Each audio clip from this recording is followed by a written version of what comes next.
I think we can all agree that the Pokemon Ultra Sun and Ultra Moon news cycle has been pretty ridiculous so far. It's one of the latest announcements we've ever had for a new Pokemon game, but also it's introduced things so far that we've never even seen in a sequel version, such as forms for non-legendary Pokemon and just direct new Pokemon being introduced, as well as a ton of new gameplay features. Also, it started off as really slow news. Now it's picking up to like as if it's a new generation of Pokemon games. We've had a lot of news being revealed through merchandise as well. It's been crazy, but even with all that, there's still a lot of secrets that we need to kind of figure out either before or by the time Pokemon Ultra Sun and Ultra Moon comes out. So that's what this video is about, pretty much catching us up as we get ready for the next month or so, or going into 2 months until Pokemon Ultra Sun and Ultra Moon comes out. And the first one is very recent. So yeah, there's just like a lot of loose ends that have been in a lot of the news drops from the Pokemon Company, and this one's right here. We get the poster for Pokemon Ultra Sun and Ultra Moon. It's like, this should be a pretty big deal, and it is, and then we have no idea what is going on up here. Like, we all know about this wormhole right here. That was shown with the updated Alola map, but what about these people? The big questions are these Aether Foundation employees? Are these new Aether Foundation outfits? Do they have something to do with the Ultra Dimension? Because it looks like it. Like, that looks like some pretty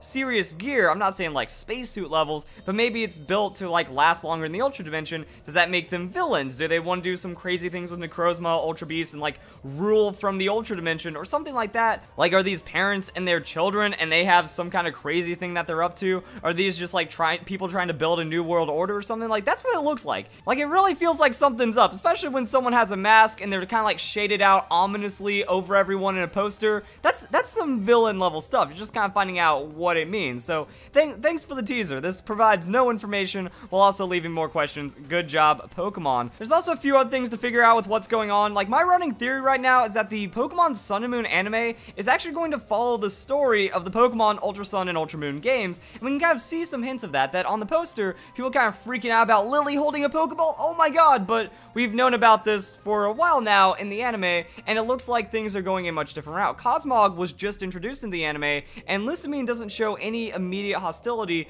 towards Lily, and also Lucamine has been kind of just shown to be about the same in the Pokemon Ultra Sun and Ultra Moon trailers, so we don't know if there's going to be different intentions behind what's going on, or something else that's causing Ultra Beast to appear in Pokemon Ultra Sun and Ultra Moon. So either these guys like defected from the Aether Foundation because they got consumed with power instead of Lucamine, or maybe she's just putting on a face right here to try to get something out of Lily. Maybe like they know that Cosmog's in the area, but they don't know the affiliation, and maybe that's when Lily's like, no, I won't let you have Cosmog, and then she runs away, and then shenanigans appear. I don't know. Like, we know that the Aether Foundation is pretty good at faking being nice, and we don't know if it's going to be the same in Ultra Sun, Ultra Moon, or if there's actually just going to be a different story like that. The next thing to wonder about are Alolan forms.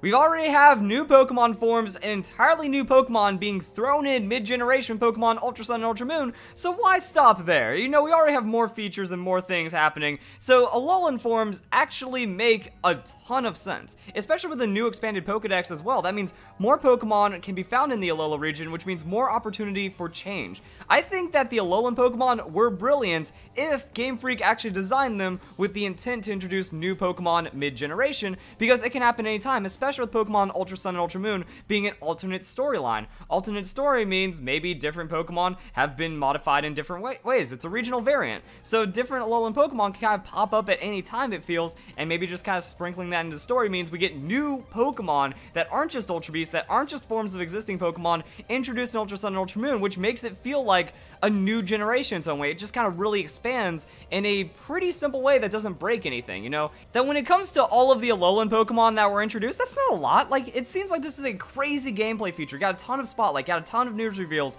has like all these mechanics and all this importance behind it, and that's all we get out of it?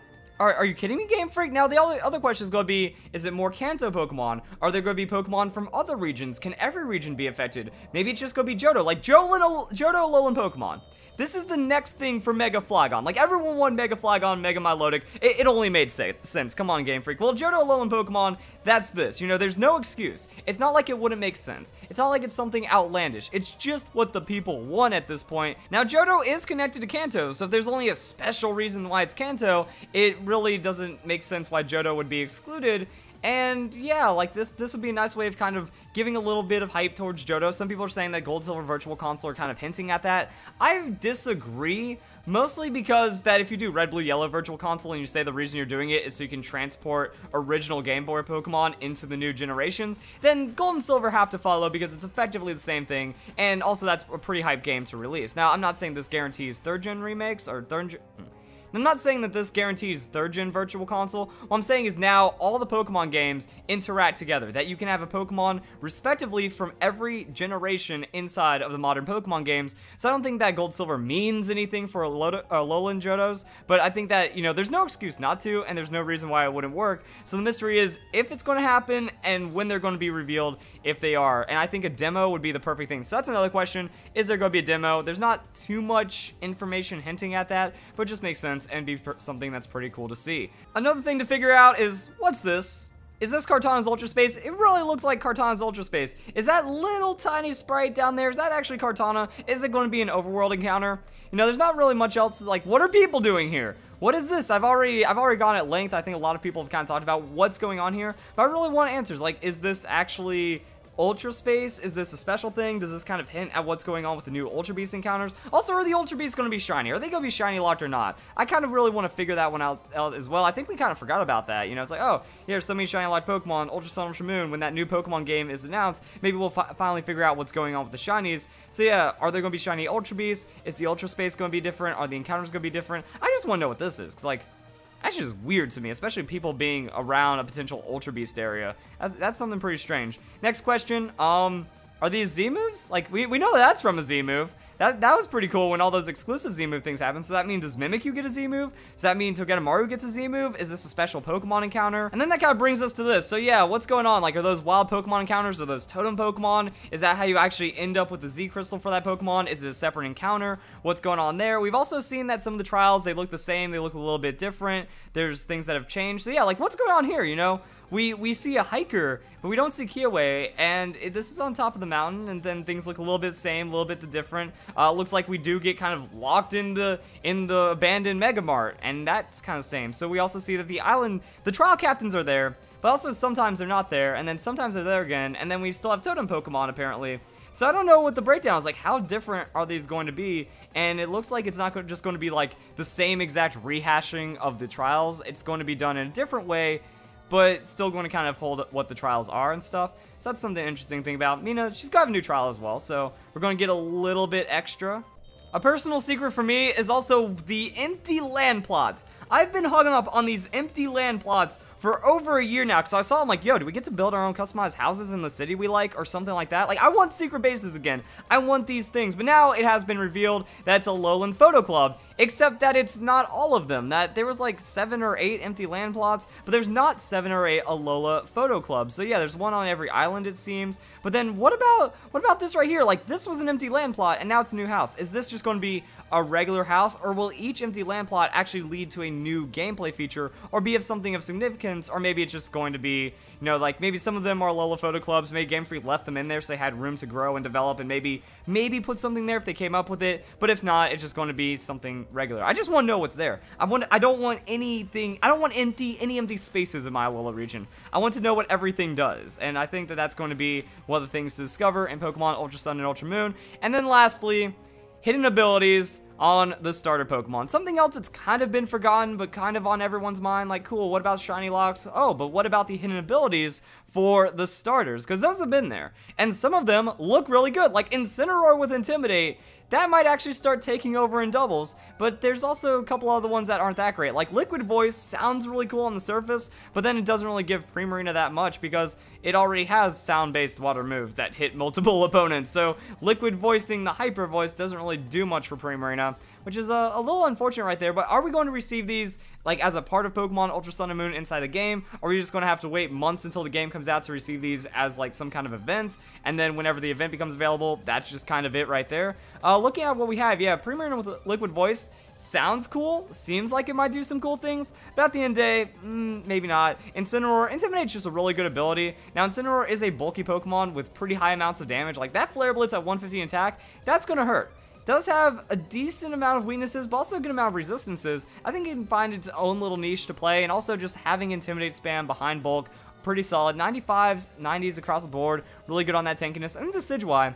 Decidueye is going to be another interesting one because of Long Reach. That Long Reach is actually a good ability. I feel that lately, you know, because of Garchomp has also always been like a used Pokemon, even before it got its hidden ability. So now there's just like a lot of annoyance. We have Rough Skin on Garchomp, we have the Iron Barbs on the Ferrothorn, we also just have a lot of Pokemon running the Rocky Helmet, so maybe Decidueye will get a little bit of use as kind of like a little bit of extra inside of a wall breaker. That Long Reach, I think more Pokemon need this ability as well, but if you use it as a contact move, will not activate any effects caused by contact. That's actually a pretty nice ability, better than Overgrow. So it does give something for the Decidueye for free, maybe might make it just slightly more usable. And unfortunately for Liquid Voice, I was thinking that Liquid Voice would work like the Pixelate, Galvanize, Aerialate, all those abilities and stuff, where it gives a boost. That's what it needs. If we could do Hyper Voice, Liquid Voice it, and then gain plus 20, plus 30% on the power, that makes a lot of sense. That'd be pretty good. I don't see a reason why it isn't that way, because we have abilities like Tough Claws, we have abilities like Sheer Force, we also even have things like Iron Fist that just give natural boosting to specific niche moves, and this is the same thing. That cool. Hyper Voice becomes Stab. Well, that doesn't really add much because at the same time we could also just use some of our other moves, and it really only affects Hyper Voice and maybe Disarming Voice. So when you break down the moveset, it's like, yeah, Sparkling Aria, that move already hits multiple opponents, including your allies. So it's like, oh boy, we don't hit our ally on water sound-based move that Primarina uses now. I guess, but does that, like, I guess that kind of helps in doubles, because now your Hyper Voice does more damage in doubles, so you don't, but then why was Aria introduced this way? Something like that. Also, when you look at the moveset, we're already getting Stab on everything. It's not like we want Disarming Voice to become a water-type move that doesn't miss. It's already gaining Stab anyways from the fairy typing, and now it just doesn't hit dragon super effective. So I don't think there's much that can be done with the ability unless it actually gets the buff. If it gets an extra buff inside of it, that's gonna make Primarina do a lot of damage, and then things might get pretty fancy.